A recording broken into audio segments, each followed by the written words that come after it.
रात की घटनाओं ने गांव की रूह तक हिला दी थी।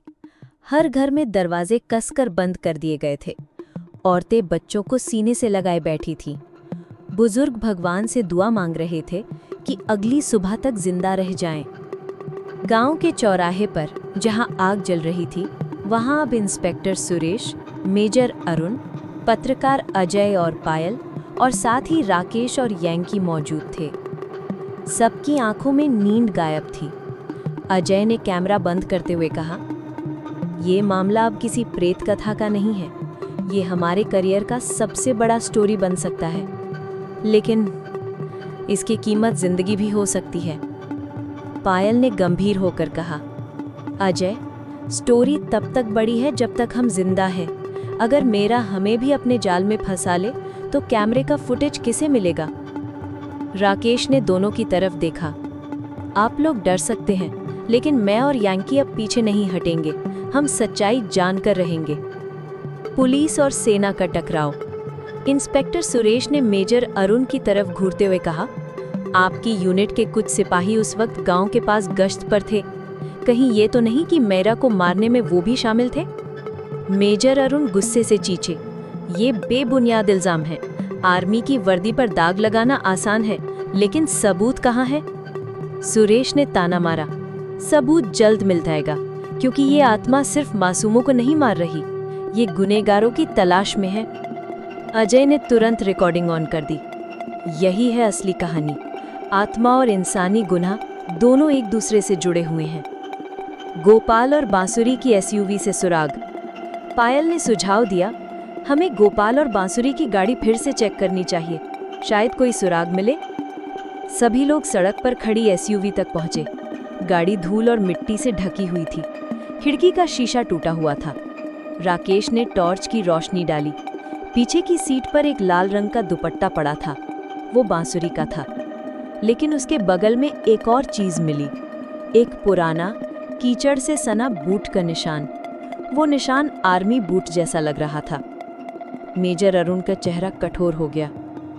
ये किसी का लगाया हुआ फंदा है। हमारे सिपाही कभी ऐसा नहीं करेंगे।" सुरेश मुस्कुराया, "तो फिर ये निशान आया कहां से?" जैसे ही उन्होंने एसयूवी की जांच खत्म की, जंगल से अचानक वही ढोल की गूंज सुनाई दी, ढम ढम ढम। सभी लोग सन्न रह गए। धुंध गाड़ी के चारों तरफ फैल गई और तभी बांसुरी की आवाज आई, "हमें बचाओ।" राकेश और यंकी ने आवाज पहचान ली, लेकिन वो आवाज धीरे धीरे एक चीख में बदल गई। ऐसी चीख जो इंसान की नहीं बल्कि आत्मा की थी। अजय ने कांपते हुए कैमरा ऊपर किया, ये फुटेज में कैद हो गया है, लेकिन सवाल यह है कि आत्मा हमें बार बार चेतावनी क्यों देती है?" यंकी ने धीरे से कहा, "क्योंकि सच अब सामने आने वाला है, और सच सिर्फ आत्मा का नहीं, इंसानों का भी है।" अजय और पायल रात भर फुटेज चेक करते रहे। स्लो मोशन में उन्हें एक ऐसा पल दिखा जहां धुंध में एक इंसान की आकृति साफ दिख रही थी। उसने आर्मी यूनिफॉर्म पहन रखी थी। अजय ने पायल की ओर देखा, ये तो वर्दी है।"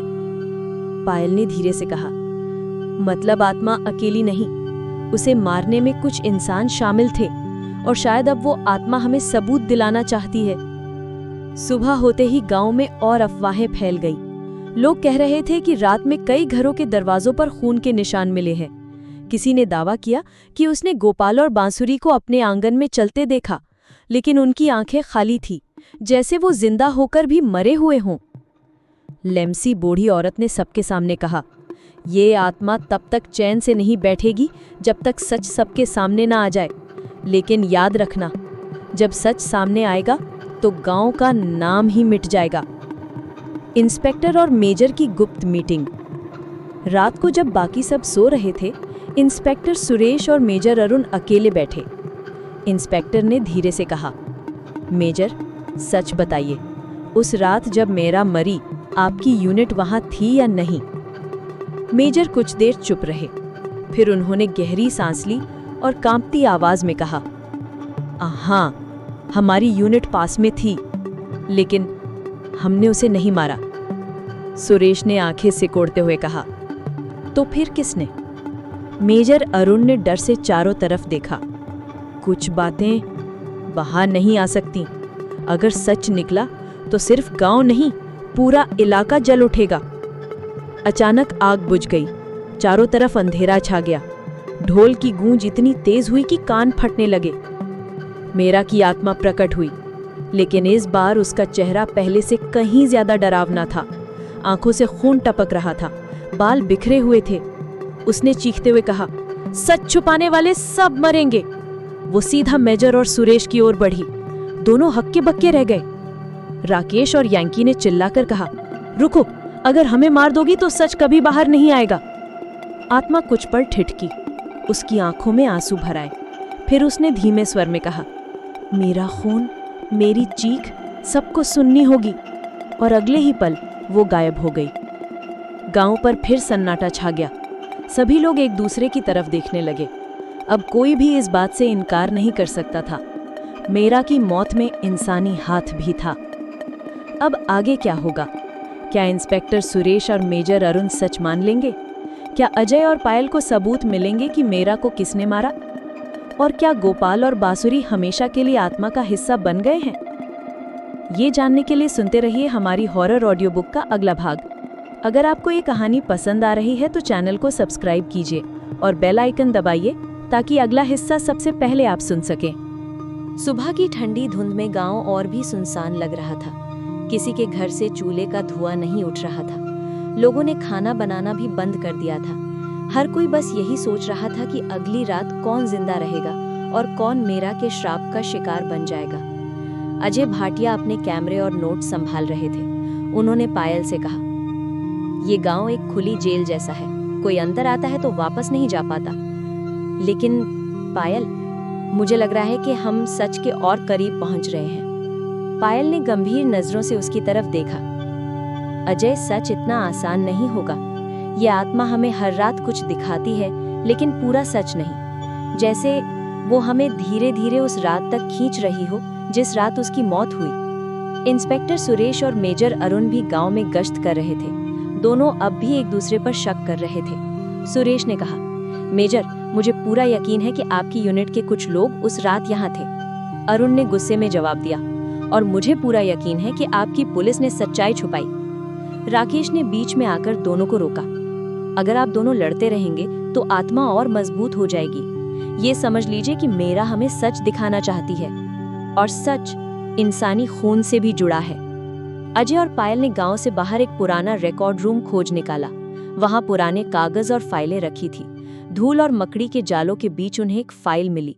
उस पर लिखा था, गोपनीय गांव सुरक्षा ऑपरेशन। फाइल में दर्ज था कि कई साल पहले गांव के पास विद्रोही गतिविधि की सूचना मिली थी। उस रात सेना और पुलिस ने मिलकर गांव की कई औरतों और मर्दों को पकड़कर पूछताछ की थी, और उन्हीं में से एक नाम था मेरा तामांग। पायल ने कांपते स्वर में कहा, इसका मतलब मेरा को सिर्फ गांव वाले नहीं बल्कि पुलिस और फौज ने भी पकड़ा था। अजय का चेहरा कठोर हो गया। यानी उसकी मौत कोई हादसा नहीं बल्कि एक ऑपरेशन का हिस्सा थी। अजय और पायल ने ये फाइल लेकर गांव के बुजुर्गों के सामने रख दी। सभी एक दूसरे का चेहरा देखने लगे। आखिरकार बूढ़ी लेम्सी बोली, हाँ, उस रात सच में गांव के कुछ लोग भी शामिल थे। हमने मेरा पर शक किया था। हमें लगा कि वो बाहर वालों को गांव के रहस्य बता देगी, लेकिन असली मौत तो सेना और पुलिस की पूछताछ में हुई। गांव में खामोशी छा गई। हर कोई समझ गया कि मेरा का श्राप अब रुकने वाला नहीं। रात होते ही धुंध और भारी हो गई। इस बार ढोल की आवाज और दूर से आ रही थी, लेकिन अचानक गांव के बीचों बीच गोपाल और बांसुरी प्रकट हो गए। लोगों ने चीखते हुए दरवाजे बंद कर लिए, क्योंकि दोनों के चेहरे पर मौत का साया था। उनकी आंखें खाली थी और शरीर कठोर। बांसुरी ने टूटे स्वर में कहा, हम तुम्हें चेतावनी देने आए हैं। राकेश ने कांपते हुए पूछा, किसकी चेतावनी? गोपाल की आवाज गूंजी, उनसे डरो जो वर्दी में हैं। और अगले ही पल दोनों धुंध में गायब हो गए। मेरा की आत्मा फिर से प्रकट हुई। इस बार उसके साथ खून से सनी कई औरतों की छवियां भी दिखी, जैसे वो अकेली शिकार नहीं थी। उसने चीखते हुए कहा, मैं अकेली नहीं मरी थी, मेरे साथ और भी औरतें थी। ये गुनाह सिर्फ गांव का नहीं, ये गुनाह वर्दी वालों का भी है। इंस्पेक्टर सुरेश और मेजर अरुण दोनों सन रह गए। उनकी आंखों में डर साफ दिख रहा था। अजय ने कैमरे की तरफ देखते हुए कहा, ये सिर्फ एक आत्मा की कहानी नहीं है, ये कहानी है भ्रष्टाचार और सत्ता के गुनाहों की। अगर हम इसे सामने नहीं लाएंगे तो मेरा की आत्मा कभी चैन से नहीं सो पाएगी। पायल ने धीमे स्वर में कहा, लेकिन अगर हमने सच बाहर निकाला तो शायद हम में से कोई भी जिंदा नहीं बचेगा। गांव की रात पहले से और भी भारी थी। हवा में कुछ ऐसा था जो हर सांस को भारी बना रहा था। लोग अपने घरों में दुबक गए थे। दरवाजे पर लकड़ियां और पत्थर लगा दिए थे, मानो किसी तूफान से बचने की कोशिश कर रहे हों। लेकिन गांव वाले जानते थे ये तूफान हवा का नहीं, आत्मा का था। ढोल की आवाज अब दिन में भी सुनाई देने लगी थी और उसकी गूंज से पहाड़ की चट्टानें तक कांप जाती। राकेश और यांकी गांव के चौपाल में खड़े थे। दोनों की आंखों में डर तो था, लेकिन उससे ज्यादा बेचैनी थी। राकेश धीरे से बोला, यांकी, अब ये मामला सिर्फ आत्मा का नहीं रहा। ये सच बाहर आएगा तो पता नहीं कितने लोग इसमें फंसेंगे। यांकी ने उसकी आंखों में देखा, पर सच छुपाने से तो और मौतें होंगी राकेश। मेरा हमें खुद अपने सच तक खींच रही है। उधर अजय भाटिया और पायल शर्मा अपने कैमरों और रिकॉर्डिंग से लगातार फुटेज देख रहे थे। हर बार धुन में कुछ नया दिखाई देता था। कभी मेरा का चेहरा, कभी और औरतों की चीखें और कभी वर्दी पहने साए। पायल ने ठंडी सांस भरते हुए कहा, अजय, ये कहानी हमारे करियर की सबसे बड़ी स्टोरी बन सकती है, लेकिन सच कहूं तो मुझे डर है ये हमारी आखिरी स्टोरी भी साबित हो सकती है। अजय ने उसकी तरफ बिना देखे जवाब दिया, हम पत्रकार हैं पायल, अगर सच सामने नहीं लाएंगे तो मेरा जैसी औरतें हमेशा गुमनाम मरेंगी। इंस्पेक्टर सुरेश और मेजर अरुण चौपाल से थोड़ी दूर खड़े थे। दोनों चुप थे, लेकिन उनकी आंखों में आपसी अविश्वास साफ झलक रहा था। अचानक सुरेश ने धीमे स्वर में कहा, मेजा, मुझे पता है कि आपकी यूनिट उस रात यहाँ थी। अरुण ने उसकी ओर घूरा, और मुझे पता है कि तुम्हारी पुलिस ने सच्चाई दबाई थी। दोनों कुछ देर एक दूसरे को देखते रहे, मानो एक दूसरे के भीतर छुपे एक गुनाह को पढ़ने की कोशिश कर रहे हों। रात गहराते ही अचानक गांव में हलचल मच गई। किसी ने चिल्लाकर कहा, सड़क पर फिर से किसी का खून गिरा है। सब लोग टॉर्च लेकर दौड़े। सड़क के बीचों बीच ताज़ा खून के धब्बे थे और उसके ठीक पास पड़े थे दो छोटे छोटे गहने, एक कंगन और एक सिंदूर की डिब्बी। लोग दहल गए, ये तो बांसुरी का है और ये गोपाल का कड़ा है, किसी ने कांपती आवाज में कहा। इसका मतलब साफ था, अब गोपाल और बांसुरी पूरी तरह मेरा की आत्मा में बंट चुके थे। राकेश ने उन चीज़ों को उठाकर देखा। ठंडक इतनी थी कि उसकी उंगलियां सुन्न हो गईं। तभी धुंध से अचानक बांसुरी की आवाज़ आई, हमें जाने दो। सबके रोंगटे खड़े हो गए। औरतें चिल्लाकर घरों में भाग गईं, लेकिन आवाज़ धीरे धीरे किसी दूसरी चीख में बदल गई। वो चीख इंसान की नहीं थी, वो चीख पहाड़ों को चीरती हुई हर दिशा में गूंज रही थी। अजय ने कैमरा ऑन किया। ये सब रिकॉर्ड हो रहा है, ये सबूत है। लेकिन अचानक कैमरे की स्क्रीन झिलमिला गई। उसमें कुछ सेकंड्स के लिए साफ दिखा मेरा के साथ खड़ी और औरतें, जिनकी आंखों में खून था। पायल ने डर से अजय का हाथ पकड़ लिया। ये अकेली नहीं थी अजय, ये कई थीं। गांव की बूढ़ी लेम्सी कांपते हुए बोली, हाँ, उस रात सिर्फ मेरा नहीं और औरतों को भी ले जाया गया था, लेकिन किसी ने कभी उनका नाम नहीं लिया। इंस्पेक्टर सुरेश का चेहरा पीला पड़ गया। मतलब ये कोई छोटा अपराध नहीं था, ये पूरा एक ऑपरेशन था। मेजर अरुण चुपचाप खड़ा रहा, उसकी आंखों में अपराध बोध तैर रहा था। अचानक दूर से गाड़ियों के इंजन की आवाज आई। 2 ट्रक गांव के बाहर आकर रुके। गांव वाले सन्न रह गए। कोई नहीं जानता था कि इतनी रात गए कौन आया है। लेकिन जब दरवाजे खुले तो उसमें से कुछ लोग निकले, वर्दी पहने हुए। उनकी आंखों में ठंडापन था। राकेश ने फुसफुसाते हुए कहा, ये सेना के लोग हैं, लेकिन ये गांव क्यों आए हैं? मेजर अरुण ने उन्हें पहचानते हुए कहा, ये मेरी यूनिट के नहीं हैं, ये कोई और हैं। उनमें से एक आदमी ने आगे आकर कहा, गांव खाली कर दो, ये इलाका प्रतिबंधित है। गांव वाले दंग रह गए। सुरेश ने आगे बढ़कर कहा, ये किस आदेश पर? मैं यहाँ का इंस्पेक्टर हूँ। उस आदमी ने बिना पलक झपकाए जवाब दिया, आदेश ऊपर से आया है, कोई सवाल नहीं। अजय ने तुरंत कैमरा उनकी तरफ घुमा दिया। ये देखो पायल, ये वही है जो हमें छुपाया जा रहा है। मेरा का सच सिर्फ गांव तक सीमित नहीं है, ये ऊपर तक जाता है।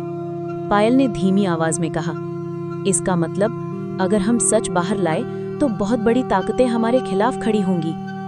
उसी वक्त अचानक हवा ठंडी हो गई। ढोल की आवाज और तेज हुई और धुंध उन सैनिकों के चारों ओर फैल गई और उनमें से एक सैनिक चीखते हुए जमीन पर गिर पड़ा। उसके चेहरे पर नीले निशान उभर आए, जैसे किसी ने उसका गला दबा दिया हो। बाकी सैनिक पीछे हट गए। धुंध के बीच मेरा प्रकट हुई। उसका चेहरा इस बार और भयानक था। उसकी आंखों से खून टपक रहा था। उसने चीखकर कहा, जिन्होंने मेरा खून किया वो सब मरेंगे, वर्दी हो या गांव, कोई नहीं बचेगा। सैनिकों ने अपनी बंदूकें उठाईं, लेकिन गोलियां धुंध में जाकर गायब हो गईं। उनकी आंखों में पहली बार डर साफ दिख रहा था। गांव वाले, पुलिस, सेना, पत्रकार सब इस दृश्य के गवाह बन रहे थे। अजय कांपते हुए बोला, ये कैमरे में कैद हो रहा है, ये सबूत है। लेकिन तभी धुंध में एक औरत की परछाई आई। वो बांसुरी थी। उसके साथ गोपाल भी था। दोनों की आंखें खाली थीं। उन्होंने एक साथ कहा, ये बदला अभी पूरा नहीं हुआ। जब तक सच सबके सामने नहीं आएगा, कोई चैन से नहीं सो पाएगा। और फिर वो दोनों मेरा के साथ धुंध में घुल गईं। सन्नाटा छा दिया। हर किसी की सांसें थम गईं। अब साफ हो गया था कि ये मामला सिर्फ गांव की अंधविश्वास भरी कहानियों का नहीं, बल्कि एक गहरे षड्यंत्र का था। सच ये था कि मेरा की मौत औरतों पर किए गए एक सामूहिक अत्याचार का हिस्सा थी, जिसमें गांव वाले, पुलिस और सेना सभी किसी न किसी तरह शामिल थे। राकेश ने कांपते हुए आवाज में कहा, अब हम पीछे नहीं हट सकते, चाहे जो हो, हमें मेरा को न्याय दिलाना होगा। यांकी ने उसकी तरफ देखा। उसकी आंखों में आंसू थे। हाँ राकेश, लेकिन इसके लिए हमें वो सच खोलना होगा जिसे सब छुपाना चाहते हैं। अजय ने कैमरा बंद करते हुए कहा, सच भारी है, लेकिन अब ये कहानी सिर्फ एक आत्मा की नहीं रही, ये कहानी है इंसानियत की कब्र का सच। धुंध और गहरी हो गई। ढोल की आवाज और गूंजने लगी और पहाड़ की चोटी से मानो कोई अदृश्य चीख पूरे गांव पर बरस रही। रात की नमी और पहाड़ों की ठंडक इस कदर बढ़ चुकी थी कि सांस लेना भी मुश्किल लगने लगा था। गांव का हर कोना धुंध में डूबा हुआ था। सन्नाटा इतना गहरा कि टॉर्च की रोशनी भी जैसे गुम हो रही थी। ढोल की आवाज फिर शुरू हो चुकी थी, धीमी, रहस्यमयी और बेचैन कर देने वाली। गांव के बीच चौपाल में अब सिर्फ कुछ ही लोग रह गए थे।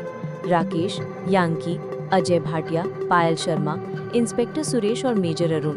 बाकी गांव वाले अपने अपने घरों में छिप चुके थे। बाहर से बंद दरवाजों के पीछे से भी डर का एहसास साफ झलक रहा था। अजय ने अपनी जैकेट कसकर पहनी और कैमरे की बैटरी चेक की। उसकी आंखें लाल हो चुकी थीं, कई दिनों से सोया नहीं था। पायल उसके पास खड़ी थी, उसकी हथेलियां ठंडी पड़ी थी। उसने धीरे से कहा, अजय, जितना देख लिया है उतना ही काफी है, चलो यहाँ से निकल चलते हैं। अजय ने उसकी तरफ देखा। नहीं पायल, अगर हम अभी भाग गए तो ये कहानी हमेशा दबी रह जाएगी और ये आत्माएं कभी चैन से नहीं सो पाएंगी। हमें पूरा सच सामने लाना होगा। राकेश ने उनकी बातचीत सुनी और आगे आया। अजय भाई सही कह रहे हैं, ये सिर्फ मेरा का मामला नहीं है, अब तो गोपाल और बांसुरी भी इसमें फंस चुके हैं। अगर हम भाग गए तो उनकी आत्माएं भी कभी मुक्त नहीं होंगी। यांकी ने धीमे स्वर में जोड़ा, और मेरा यकीन है, मेरा चाहती है कि हम सच बाहर लाएं, तभी वो शांति पाएगी। इंस्पेक्टर सुरेश और मेजर अरुण दोनों चुप खड़े थे। उनके चेहरों पर उभरती बेचैनी किसी भी आम इंसान से ज्यादा भारी थी, शायद इसलिए क्योंकि उन्हें पता था कि सच कहीं ना कहीं उनकी वर्दी से भी जुड़ा है। सुरेश ने गहरी सांस भरते हुए कहा, मैं पुलिस वाला हूँ, मेरी ड्यूटी है कि सच बाहर आए, लेकिन अगर ये सच बाहर आया तो मेरे कई साथी और शायद मैं खुद भी बर्बाद हो जाऊंगा। अरुण ने धीमे स्वर में कहा, और मैं भी, क्योंकि मेरा की कहानी सिर्फ गांव के लोगों के जुर्म तक सीमित नहीं है। उस रात कुछ जवान भी वहां थे, मुझे नाम पता है, लेकिन अगर मैं बोलूंगा तो पूरा सिस्टम मेरे खिलाफ खड़ा हो जाएगा। राकेश ने दृढ़ आवाज में कहा, तो क्या डर के मारे सच छुपाएंगे? अगर हम सब डरते रहे तो मेरा की आत्मा हमें कभी छोड़कर नहीं जाएगी, उसकी बद्दुआ हमें पीढ़ियों तक सताएगी। इतने में अचानक हवा में ठंडक और तेज हो गई। धुंध घनी होकर चौपाल को घेरने लगी। ढोल की आवाज इतनी पास आ गई कि लगा जैसे कोई अदृश्य हाथ वहीं पर ढोल बजा रहा हो। सबके कानों में कंपन होने लगा। पायल ने कांपते हुए अजय का हाथ पकड़ लिया। अजय, वो आ रही है। और सचमुच धुंध के बीच एक आकृति धीरे धीरे उभरी, मेरा। उसके बाल बिखरे थे, चेहरा खून से सना था, लेकिन इस बार उसके पीछे सिर्फ वो अकेली नहीं थी, उसके साथ 5 और औरतों की आत्माएं थीं, सभी उसी की तरह लहूलुहान, आंखों में दर्द और गुस्सा। गांव के चौपाल में हर किसी की सांस अटक गई। मेरा ने चीख कर कहा, सिर्फ मेरा खून नहीं बहा था, हम सब का बहा था। हमें मिटाने वालों को अब कोई नहीं बचा सकता। यांकी आंसू रोक नहीं पाई। मेरा, हमें सच बता दो, हम तुम्हें न्याय दिलाएंगे। मेरा की आत्मा कांपी। उसकी आंखों से आंसू जैसे खून बनकर टपक रहे थे। उसने हाथ उठाया और अचानक चारों ओर की धुंध हटी और सबने देखा, गांव से बाहर और सुनसान सड़क पर, वही जगह जहां गोपाल और बांसुरी गायब हुए थे। सड़क पर खून के ताज़ा निशान चमक रहे थे और सड़क के किनारे टूटी हुई चुन्नियां और फटे हुए कपड़े पड़े थे। अजय ने कैमरा घुमा दिया और रिकॉर्डिंग शुरू कर दी। ये देखो पायल, ये सबूत है। ये औरतें केवल कहानियां नहीं हैं, ये सच में थीं और इनके साथ दरिंदगी हुई थी। सुरेश का चेहरा पीला पड़ गया। ये तो वही केस है जिसे हमने सालों पहले दबा दिया था। हमने कहा था हादसा हुआ था, लेकिन असलियत कुछ और थी। अरुण ने गहरी आवाज में कहा, और वो असलियत ये है कि कुछ जवानों और कुछ पुलिस वालों ने मिलकर इन औरतों पर जुल्म ढाया था और उसके बाद सबूत मिटा दिए गए थे। मेरा की आत्मा कांपते हुए गरजी। हाँ, उसी रात मेरी चीखों को इस पहाड़ ने सुना था। उसी रात मेरी लाश को इन सड़कों ने ढोया था और आज भी इन सड़कों से खून की गंध आती है। अचानक धुंध से दो आकृतियां और बाहर आईं, गोपाल और बांसुरी। लेकिन इस बार उनके चेहरे पर कोई भाव नहीं था। उनकी आंखें खाली थीं। दोनों एक साथ बोले, हम भी अब उनका हिस्सा हैं। हम अब इस श्राप से बंध चुके हैं। यांकी ने रोते हुए कहा, नहीं, तुम दोनों को कुछ नहीं होना चाहिए था। तुम्हें यहाँ छुट्टियां बिताने आना था, मौत से मिलने नहीं। लेकिन बांसुरी ने ठंडी आवाज में कहा, अब हम लौट नहीं सकते। अब हम भी इस सच्चाई का हिस्सा हैं। पूरा माहौल ऐसा लग रहा था जैसे पहाड़ खुद इस सच का गवाह बनकर रो रहा हो। हवा गूंज रही थी, पेड़ कांप रहे थे और जमीन से ठंडी भाप उठ रही थी। अजय ने कांपते हाथों से कैमरा मजबूती से पकड़ा। ये सब रिकॉर्ड हो रहा है, लेकिन अब सवाल ये है कि क्या ये रिकॉर्डिंग कभी बाहर पहुंच पाएगी या हम सब यहीं खत्म हो जाएंगे। सुरेश ने गहरी सांस ली और बोला, मुझे लगता है अब हमें छिपने का नहीं, सच बोलने का समय आ गया है। लेकिन इसके लिए हमें सबूत चाहिए। सिर्फ आत्माओं की चीखें काफ़ी नहीं होंगी। अरुण ने उसकी तरफ देखा। सबूत हैं, लेकिन वो छिपाए गए हैं। उस रात की रिपोर्ट, लॉगबुक और जवानों के नाम, सब आर्मी के आर्काइव में दफन है। अगर वो हाथ आ जाएं तो। राकेश ने तुरंत कहा, तो हमें वहीं जाना होगा, चाहे मौत ही क्यों ना हो। धुंध और गहरी हो गई। मेरा और बाकी औरतों की आत्माएं धीरे धीरे गायब होने लगीं, लेकिन जाते जाते उन्होंने एक साथ कहा, सच सामने लाओ, वरना हम तुम्हें कभी चैन से जीने नहीं देंगे। और अचानक सब शांत हो गया। ढोल की आवाज बंद, हवा थमी हुई, लेकिन हर किसी की धड़कन तेज। अब सबको पता था आगे का रास्ता मौत से भी खतरनाक होगा। गांव की ठंडी हवा में सन्नाटा पसरा था, लेकिन चौपाल में खड़े सभी लोग जानते थे कि अब समय हाथ से निकल रहा है। मेरा की चेतावनी उनके कानों में गूंज रही थी, जल्दी करो वरना कोई नहीं बचेगा। राकेश ने गहरी सांस ली और कहा, हमें पुलिस स्टेशन जाना होगा, वहीं इस रहस्य की चाबी छुपी है। सुरेश, जो अब भी जमीन पर बैठा था, कांपती आवाज में बोला, तुम लोग पागल हो, उस रिकॉर्ड रूम में कुछ नहीं मिलेगा, सब मैंने साफ कर दिया है। अजय ने उसके पास झुककर कहा, अगर कुछ नहीं बचा है तो डर क्यों रहा है, हमें वहां जाना ही होगा। पायल ने अपने कैमरे को संभालते हुए कहा, हाँ, अगर थोड़ी भी उम्मीद है तो हमें वो देखनी चाहिए। ये सबूत ही हमें दुनिया के सामने सच्चाई दिखाने का मौका देंगे। मेजर अरुण ने साफ आवाज में आदेश जैसा स्वर दिया, ठीक है, सब तैयार हो जाओ, हम अभी निकलते हैं। रात के अंधेरे में सब एक जीप में सवार हुए। धुंध इतनी गहरी थी कि हेडलाइट भी मुश्किल से 5 मीटर तक रोशनी दे पा रही थी। सड़क सुनसान थी, लेकिन हर मोड़ पर ऐसा लगता जैसे कोई अदृश्य आंखें उन्हें देख रही हों। यांकी ने राकेश का हाथ कसकर पकड़ा हुआ था। राकेश, अगर वहां सच मिल भी गया तो क्या हम जिंदा लौट पाएंगे? राकेश ने उसके हाथ पर अपनी पकड़ मजबूत की। मुझे नहीं पता यांकी, लेकिन अगर हमने कोशिश नहीं की तो मेरा और बाकी औरतें कभी चैन से नहीं रहेंगे, और तब हम भी नहीं। करीब आधे घंटे बाद जीप कस्बे के पुराने पुलिस स्टेशन के सामने रुकी। ये इमारत दशकों पुरानी थी। बाहर लगे खंबे की बत्ती झिलमिला रही थी और दरवाजे पर ताला नहीं था। सबको अजीब सा डर हुआ, इतनी रात को यहाँ कोई क्यों नहीं है? अरुण ने सावधानी से दरवाज़ा धक्का देकर खोला।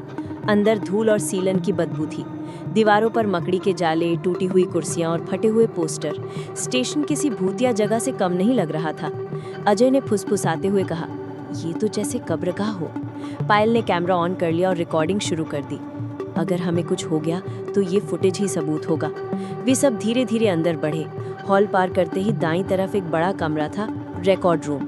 दरवाजा बंद था, लेकिन जंग लगा ताला हल्के धक्के से टूट गया। अंदर का दृश्य और भी भयावह था। अलमारियों में बिखरे कागज, जले हुए फाइलों के टुकड़े और धूल से ढकी रजिस्टरें। लेकिन बीच में रखी लोहे की एक अलमारी सलामत थी। उस पर बड़ा सा ताला जड़ा था। अरुण ने टॉर्च से ताले को देखा। यही होगा, असली रिकॉर्ड इसी में छुपा होगा। राकेश ने पत्थर से ताले पर जोरदार चोट मारी। आवाज पूरे कमरे में गूंजी। दूसरी चोट पर ताला टूटकर गिर पड़ा। अरुण ने धीरे धीरे अलमारी खोली। अंदर मोटी मोटी फाइलें रखी थी, कुछ पर क्लासिफाइड लिखा था। अरुण ने उनमें से एक मोटी फाइल निकाली और खोली। फाइल में तस्वीरें थी, काली सफेद। तस्वीरों में वही गांव, वही पहाड़ी रास्ता और कुछ औरतें जिनके चेहरे डर से विकृत थे। उनके साथ खड़े थे कुछ जवान और पुलिस वाले। पायल ने कांपती हुई आवाज में कहा, हे भगवान, ये वही रात है। अजय ने तस्वीरों पर नजर गड़ाई। ये देखो, यहाँ साफ दिख रहा है कि पुलिस वालों ने गांव वालों को रोक रखा है और उधर कुछ जवान औरतों को घसीट रहे हैं। अरुण का चेहरा कस गया। ये जवान मेरे यूनिट के नहीं हैं, ये कोई और थे, नकली यूनिट बनाई गई थी। राकेश ने गुस्से से कहा, मतलब पुलिस और कुछ गद्दारों ने मिलकर ये सब किया, पूरी आर्मी नहीं, सिर्फ भटके हुए लोग। अरुण ने सिर हिलाकर कहा, हाँ, असली आर्मी की इज्जत पर दाग डालने के लिए ये साजिश रची गई थी। सुरेश, जो अभी पीछे खड़ा था, अचानक पसीने से तरबतर हो गया। नहीं, ये फाइल बाहर नहीं जा सकती। अगर ये बाहर गई तो सब खत्म हो जाएगा। अजय ने गुस्से से कहा, इसीलिए तुमने इतने साल सच्चाई दबाए रखी, लेकिन अब ये बाहर जाएगी। इतना कहते ही कमरे की बत्तियां झपकने लगी। अचानक तेज हवा चली और फाइल के पन्ने उड़ने लगे। कमरे में ठंडी लहर फैल गई। मेहरा की आवाज गूंजी, सच सामने आ गया है, लेकिन अब और भी राज हैं जो उजागर होने बाकी हैं। सबके रोंगटे खड़े हो गए। पायल ने डरते हुए कहा, और भी राज? मतलब ये सब बस शुरुआत थी? कमरे की खिड़की अचानक खुल गई। बाहर से धुंध से दो आकृतियां अंदर आईं, गोपाल और बांसुरी। लेकिन उनका चेहरा इस बार और भी डरावना था। उनकी आंखों से खून टपक रहा था। गोपाल ने ठंडी आवाज में कहा, हम तुम्हें सच तक ले जाएंगे, लेकिन सच बहुत भारी है, संभलना मुश्किल होगा। बांसुरी ने जोड़ते हुए कहा, ये फाइल सिर्फ आधी कहानी है, असली खेल ऊपर वालों का है, उनके नाम अब भी छुपे हैं। अरुण ने गंभीर स्वर में कहा, तो हमें आर्मी आर्काइव्स तक जाना होगा, वहीं से बाकी नाम सामने आएंगे। सुरेश ने डर से कांपते हुए कहा, नहीं, वहां मत जाना, वहां जो छुपा है अगर वो बाहर आया तो सिर्फ पुलिस नहीं, पूरी व्यवस्था जलकर राख हो जाएगी। राकेश ने उसकी ओर घूरकर कहा, तो फिर वही होना चाहिए। अगर इंसाफ चाहिए तो पूरा सच बाहर आएगा, चाहे कितनी ही ताकतें क्यों ना टूट पड़े। अजय ने फाइल अपने बैग में रखी। ये पहला सबूत है और अब अगला कदम आर्मी आर्काइव। कमरे में फिर से सन्नाटा छा गया, लेकिन सबके दिल में ये साफ था कि अब सफर और भी खतरनाक होने वाला है।